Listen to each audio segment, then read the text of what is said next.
is it possible that this 64-minute simple movie about a flying elephant with big ears could have saved the Disney company? Dumbo is a movie that is infamous for many particular reasons. How they did this movie and how simple but rich the storytelling is in just 64 minutes, as well as controversies with how certain characters are portrayed and how they represent certain groups, with one side of the controversy being that it is appropriation and stereotypes, and the other side saying it is appreciation. So Dumbo has its own hat of tricks with many different ways and things we can talk about, and it might as well have saved the Disney company. All that and more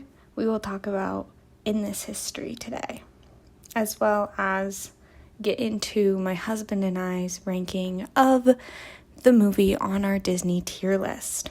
So Dumbo was released on October 21st, 1941. I could not find a source for where it premiered, which is weird. I have been able to find a source for all the other movies I have covered so far, but I was not able in my research to find where Dumbo premiered. And the Dumbo film is based on the story of the same name written by Anderson Aberson Mayer and Harold Pearl, with illustrations by Helen Durney. The book was written in 1938, and the book was brought to Walt's attention in late 1939. It was originally intended as a short, but potential was seen by Walt for a feature-length film. Due to World War II cutting off the markets for both Pinocchio and Fantasia, the movies that had come out a year prior, Dumbo was made to be as cost-effective to recoup costs. It was really, everything was, we need to recoup costs, we need to recoup costs. Please, sir, I want some more. And it somehow created this beautiful artistic piece, despite the fact that corners in some points were cut.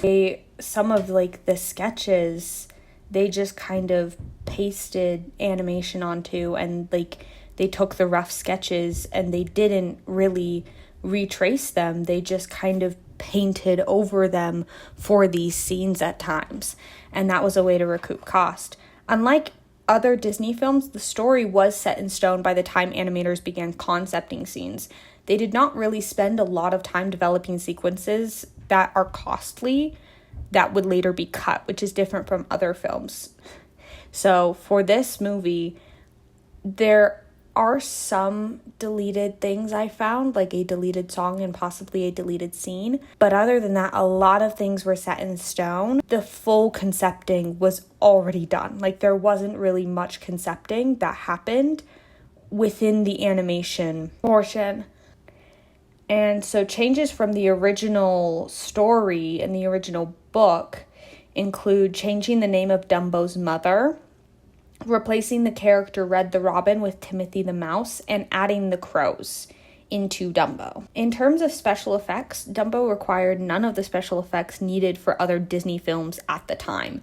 They didn't use a lot of effects like in Dumbo and then later Bambi, which they were also working on at the same time. When the film went into production in early 1941, the instructions were clear: keep costs down as much as possible. Due to this mentality, character designs were simple and the background paintings were less detailed, including using watercolor for the backgrounds, and Dumbo is one of the only few Disney films to use this technique. It was also used by Snow White and the Seven Dwarfs. This was much more cost effective, as watercolor does not cost as much to paint as they normally did oil paint and gouache, I believe, for the backgrounds. So it was a lot more cost effective to do watercolor. However, you can layer oil paint and gouache. And so with these watercolor backgrounds, once they were done, they were done. If you painted it, it was done, because there was no going back. You couldn't layer it on and fix it. But they brought in elephants to study their anatomy and movement. The animators used for Dumbo were primarily the original animators at the studios, the ones that would work on the cartoons.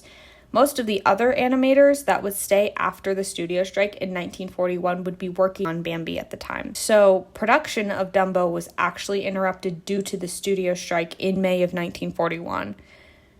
I don't really have a lot of time to get into specifics of the animators' strike, but if you would like a specific video dedicated to it, or I can put links to other good videos about the animator strike in the description below. It did halt production of Dumbo because the only person that really stayed, there's the 9 old men that we know about, and one of the only 9 old men that worked on Dumbo was Ward Kimball, who we've talked about before. He primarily animated the crows. And the reason for this is because he was a lot more cartoony in his style than other animators, and so they didn't need him at Bambi, which is more hyper-realistic. They wanted him on Dumbo, which is a little bit more cartoony. And so that kind of makes sense as to why most of the cartoon animators were there. I think that in some ways that might have made the animators feel left out that were working on Dumbo compared to Bambi, but that is my guess and my speculation, and I cannot corroborate that. For the part in the Pink Elephants on Parade song where the elephants change color, the cell was painted black, and the elephant was transparent with the background being the changing color. So normally in cell animation, you have this clear cell with a character on it, and then the background behind them. And so they are on like this clear piece of plastic essentially. And the character is, and so then you pop different cells where the character is on the background. So instead, for the Pink Elephant on Parade song, the clear part was painted black and the elephant was transparent so that the color was the background. So the background would be changed out instead of the cell being changed out, which I find particularly interesting. Frank Churchill and Oliver Wallace won an Academy Award for the Best Original Score, and Baby Mine, with lyrics written by Ned Washington, was nominated for an Academy Award for Best Song. The cast is composed with a few names that are familiar. The stork is voiced by Sterling Holloway, who also voices the Cheshire Cat, Caw, and Winnie the Pooh. James Baskett voices Fats Crow, and he plays Uncle Remus and voices Brer Bear in Song of the South. Billy Belcher voices an unnamed clown, and he also voices Pete in the Mickey cartoons. Cliff Edwards is also in it, and we'll get into why I feel that is a problem later, but that is a can of worms. He voiced Jiminy Cricket. Baby Mine was sung by Betty Noyes, who also does the singing voice for Debbie Reynolds in Singing in the Rain. The film has been criticized for its depiction of the crows, citing it as Black stereotypes. If you want to spark conversation, please do. Just be respectful, especially because we are going to get into a more sensitive topic, which is the crows. My main issue is that Dandy Crow, the lead singer on When I See an Elephant Fly, is voiced by the white singer Cliff Edwards. Originally, the character was named Jim Crow, and I don't really have defense for either decision. I personally do believe that a white person should not be voicing a person of color. Clearly meant to be a nod to this style and the people that create it. However, I will praise the fact that the rest of the crows are voiced by African American actors, because for 1941, it could have been so much worse, and that was a little bit of progress. Like, even the chorus on that song, the chorus that you hear in the background that's not just the birds, is built of African Americans. And black dancers Freddie and Eugene Jackson were used as reference for the animation, and the mannerisms and dialogue, as well as the song itself, were kind of inspired by Cab Calloway and Louis Armstrong, which are famous black performers from that era. And I can't really dictate and say how it is for a community for this to be portrayed.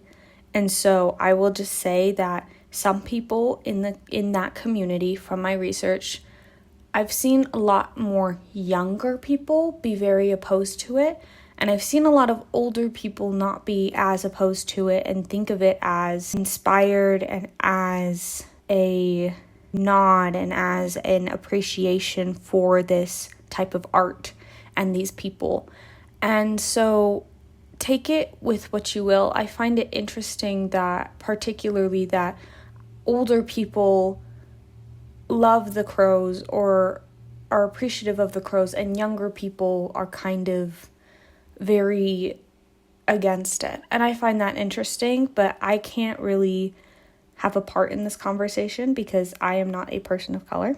And so I will use the words of Floyd Norman, the first Black animator hired at the company, and he was hired in the 50s. So he knew Walt, and he knew a lot of people who had worked on this film. And so he says, quote, "African American singers and dancers inspired the Disney animators, and they had a ball bringing that same joy and entertainment to the big screen. Should that delightful third act of Dumbo bring you discomfort, we better start re-editing all the live-action movies made in the early 40s because they're filled with the same. The world has changed and the culture has changed. There's nothing wrong with acknowledging that. However, it is totally wrong to revise history simply because it makes you uncomfortable. I'd like to remind you that George Clooney, playing a poor southern white in Oh Brother, Where Art Thou, did the same goofy shuffle and no one found that offensive. Alas, sarcasm seems wasted on today's useless generation. The reason the head crow is named Jim is Disney making a cartoony jab at the oppressive South. Walt Disney's animated classic is not racist, nor were the people who made the movie. I was privileged to know and work with most of them. The only thing these talented men and women wanted was to bring the very best Disney entertainment to the screen." End quote.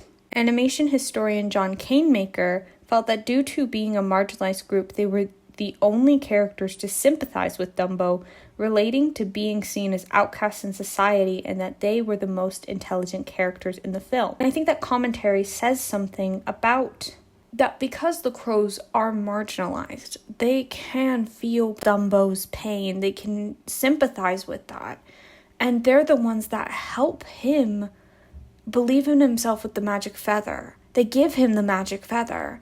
They are the driving point of the film. They are a very integral and important part of the film. I believe that erasing that is erasing this appreciation for this art form. Now, I do, however, fully disagree with Cliff Edwards voicing Dandy Crow, former Jim Crow. But other than that, this is pretty good representation in an era where we were starting to see a little bit more representation creep in, such as Gone with the Wind, which that actress who played Mammy won an Oscar for that when she couldn't even go to the premiere. But to limit this history and to limit the progress when before this time, it was MGM making a full movie in blackface, and Shirley Temple dancing with a guy in blackface. The progress that is happening where these artists are being appreciated, I think that is something to talk about. And I understand that I can't really speak for everybody and how they feel, but I think that erasing history is, I feel like younger generations right now really do want to erase this history that has happened. They want to point at everything and say that everything is a problem and everything is this and everything is that. And I won't disagree that some things are that.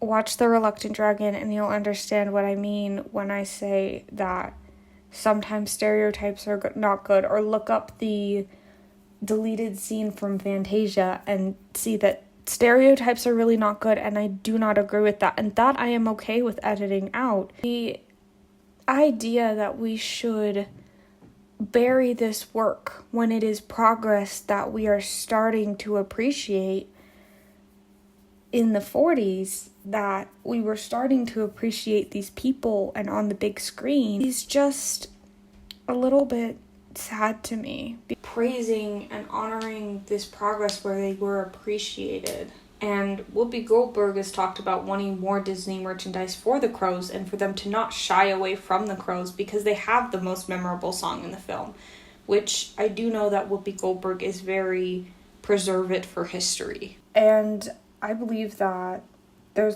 without these things, there are not conversations to be had about whether things are appreciation or whether things are appropriation. Because there is a line. But that is all I will talk about because I don't really have stakes in this conversation. If you'd like to talk about it in the comments, feel free. Please just be nice to each other. And there was a time when there was a warning on Disney Plus about the depictions, but when my husband and I went to watch it, it wasn't there. And I double checked actually when I was writing my script, and nope, just wasn't there. It's like a few second black screen where it's clear that it used to be there, but it's not anymore. So Dumbo was reportedly removed from younger Disney Plus accounts, but due to the warning not coming up for me, I doubt that might still be the case. If anybody would like to check on any kids accounts, because I don't have a kid Disney Plus account, please let me know if that is still the case, because I know that there was like movies like Peter Pan as well. So when I watch Peter Pan, we'll see if the warning still comes up. When Dumbo was completed and sent to RKO, the distributor, in September of 1941, they asked Disney to add 10 minutes to the 64-minute movie, but Walt said that the story would not work, that they could not afford it. And I agree. The movie is tied up in a little 64-minute bow. Despite World War II, Dumbo was the most successful film of the decade. The film only cost about $20.8 million, adjusted for inflation, half the cost of Snow White and less than a third of the cost of Pinocchio. It grossed $28.5 million-ish when adjusted for inflation.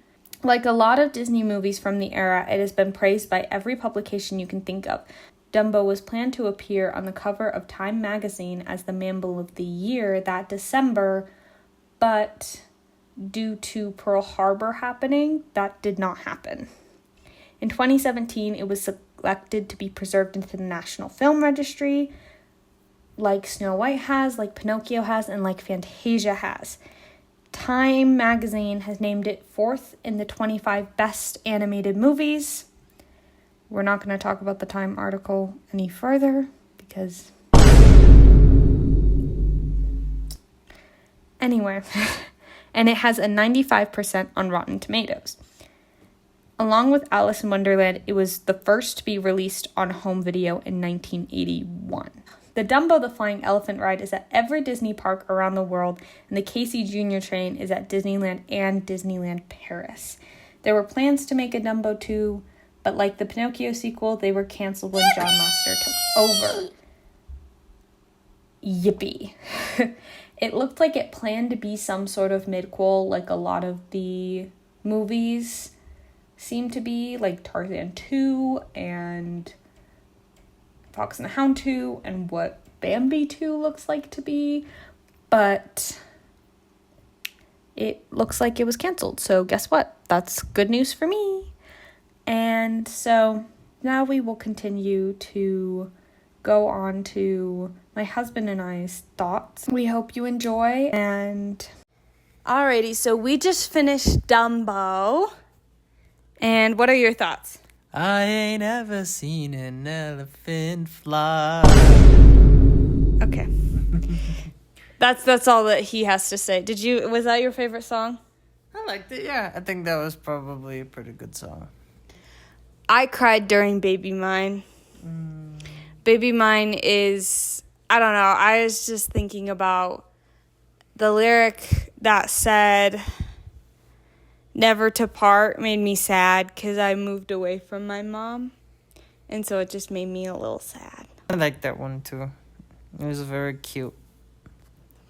I think that Dumbo is a good movie. It's a very simple movie.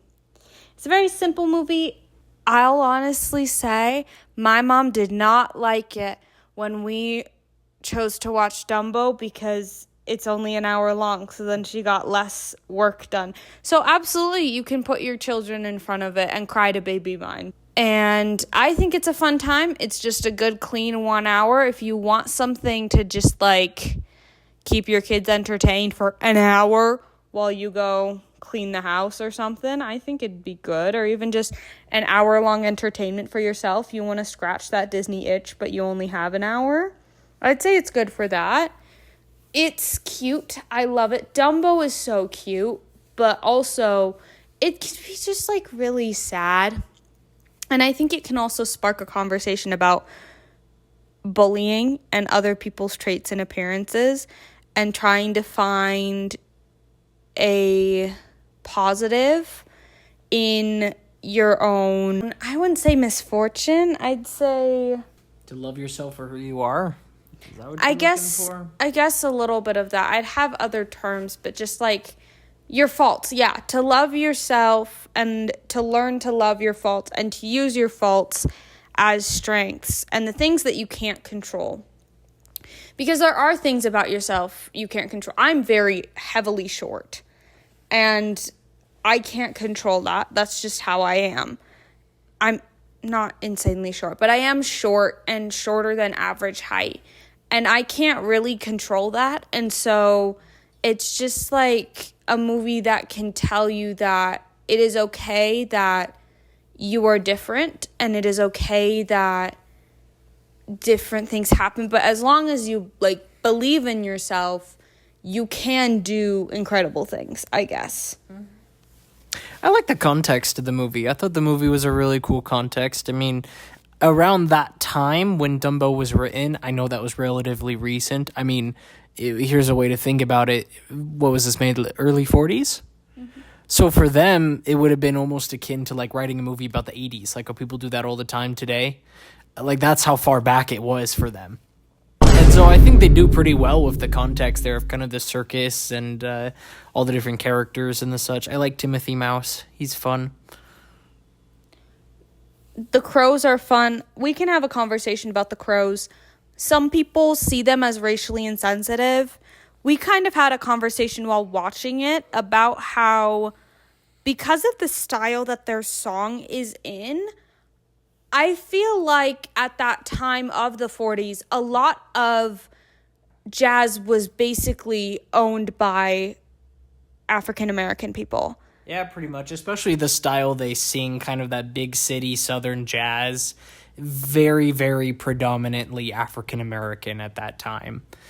And so, like, we talked about that, but I also feel like at the same time, this depiction of the crows was really not that bad. I mean, compared to, like, Fantasia and some of the parts they had in there that they had to remove, or like whatever, the older Disney films that have a lot of other more racially insensitive scenes.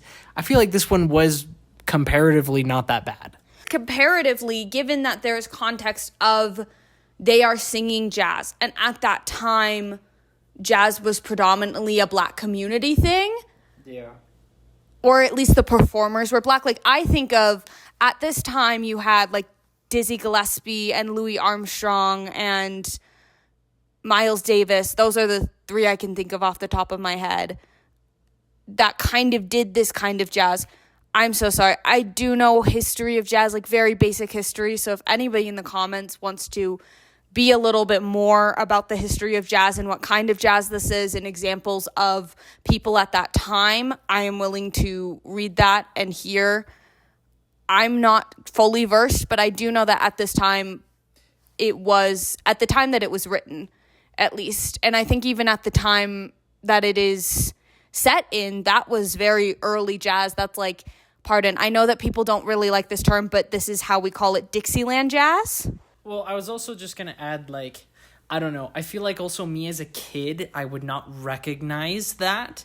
And even me as an adult, like, it's only after, like, thinking about it that I could see it that way. I feel like, to me, I mentioned earlier the head crow, I guess, for lack of a better term. I don't know if They don't have names. They're not named. The head crow, the one with the big old cigar.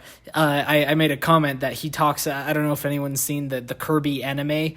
There's the English actor for King Dedede sounds like exactly like him. That I need another monster to catch that there Kirby. And so, like, I feel like me as a kid, I would have definitely not seen it as any type of, like, you know, this is meant to be a black person or something like that.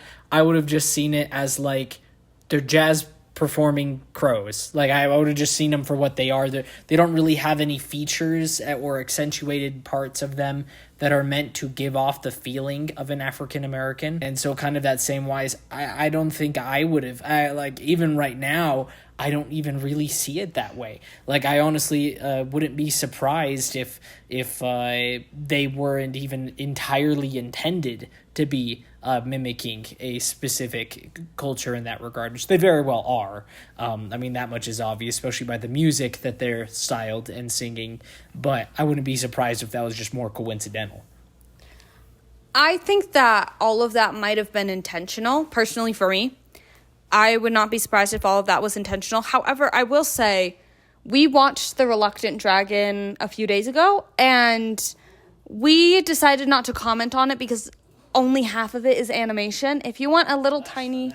it's less than that. It is mostly just a behind-the-scenes look at the studio in movie form, and that's not a bad thing. If you're interested in that, go check it out.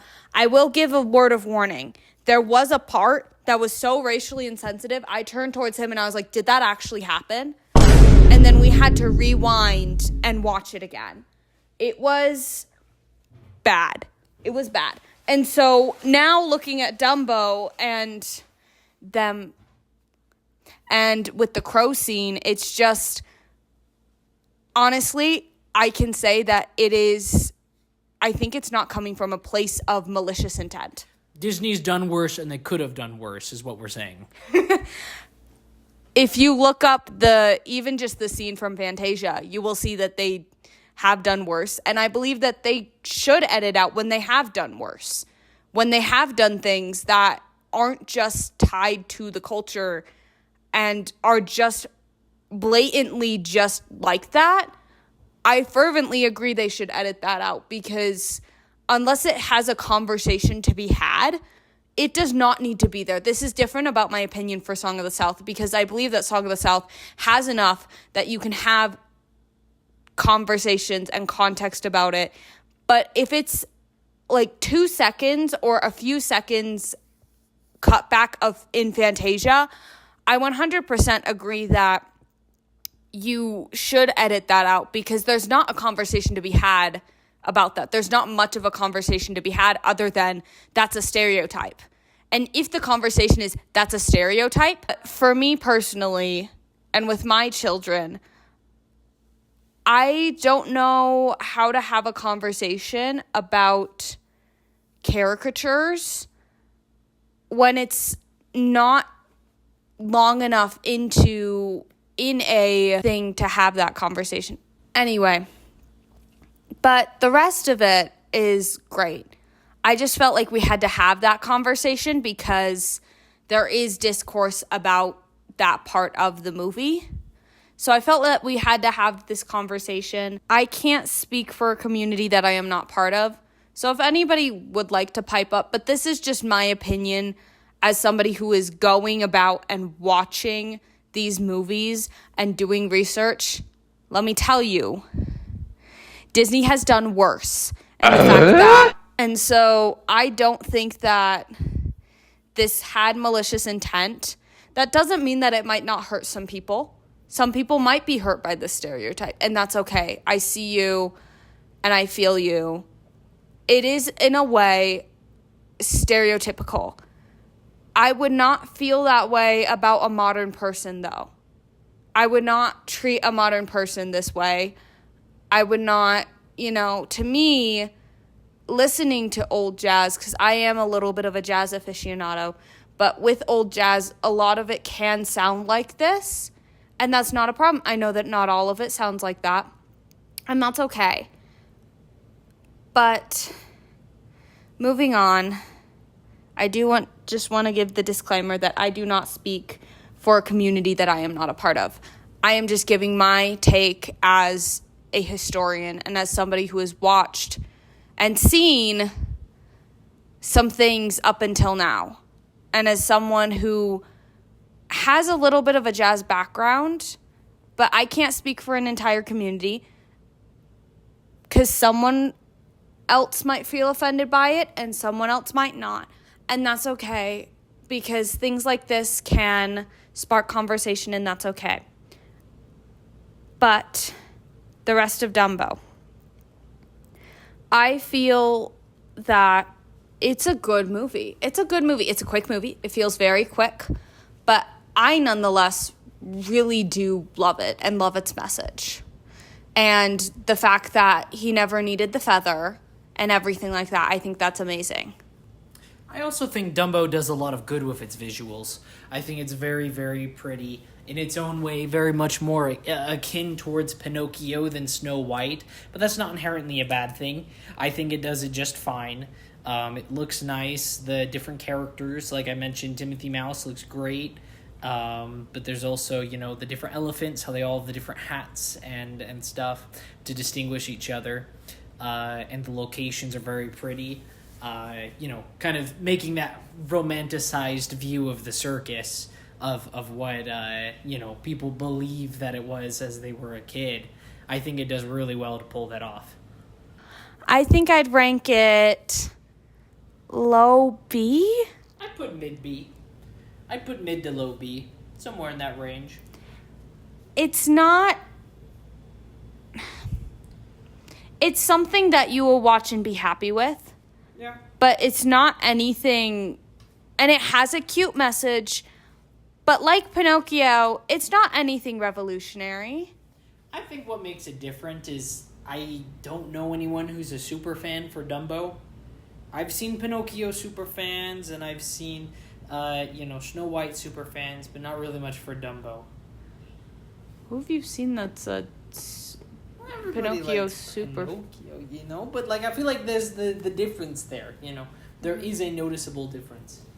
I mean, I think people are fans of Dumbo the character himself, but I don't think I've seen anyone be like, oh my gosh, I love the movie Dumbo. Well, of course everyone likes the character. He comes back in Roger Rabbit. He does come back in Roger Rabbit, yeah. Which is a movie that we are not touching on here because that is a Touchstone movie. But if you would like me to go through Touchstone movies, because Romeo and Juliet is also a Touchstone movie, then let me know. But Dumbo as a character and as a film, I think is just... It's stunning. It's a stunning movie, but it is... sad. Oh, I wanted to talk about the elephants on parade scene. I think it's gorgeous. I think you said that it dragged a little long. It did, and there was a part where I was starting to fall asleep too. I'll be honest, and it's noon, so it's not like we're watching it all too late in the day or something. Yeah, we ate lunch while watching the movie, but we do have a projector, so we have all the lights off, so that could be it also. But we think that, I love the elephants on parade scene. I wish a little bit more of it was the kind of the actual song itself, because I don't know why that part of the song is there. The only thing I can think of is to scare kids into not drinking or something. I don't know. But the hallucinations, the elephants on parade scene it's just pure clean fun. I know some people have said that they're afraid of the song. It's a little scary, but also I'm Heffalumps and Woozles is also kind of scary. Well, I also know that this one's a little freaky. They had that one, figure made out of the elephants' heads. That would definitely be a little unsettling, but I don't think it'd be that scary. Yes. But then, the rest of it, I remember, the whole, ballet portion as a child and everything. Do you have any thoughts? Any other thoughts about the movie? No, I liked it. I think it's a good context, good story, great character design, so I think it's fine. Okay. I actually do have a question for you. Is Dumbo an original, or is it based off a story? I actually don't know that answer, so I will figure that out in my research. I am so sorry. I do not know if Dumbo... I feel like it is an original, but I might be wrong. Yeah, I was like, I don't think I've ever heard of. I mean, obviously, Grimm brothers didn't exist at this time. You know, they were long dead by the time that this was being made, as far as I'm aware of. So I don't know. But Bambi's a book. That's true. I guess So that's true. there are things that a lot of people don't know are books that are stories. So I'm just going to have to figure that out in my research. Is there any parting words that you want to say? He says no. Do you want to sing a little song? Sing a little song. I forgot how the songs go. I ain't never seen an elephant fly. I ain't ever seen an elephant fly. Okay. Subscribe. Okay. Thank you, everybody, for watching. And those are my thoughts to each other. And so thank you for watching. And always remember your worth. And remember that you do not need a magic feather to show you are amazing and wonderful. Bye.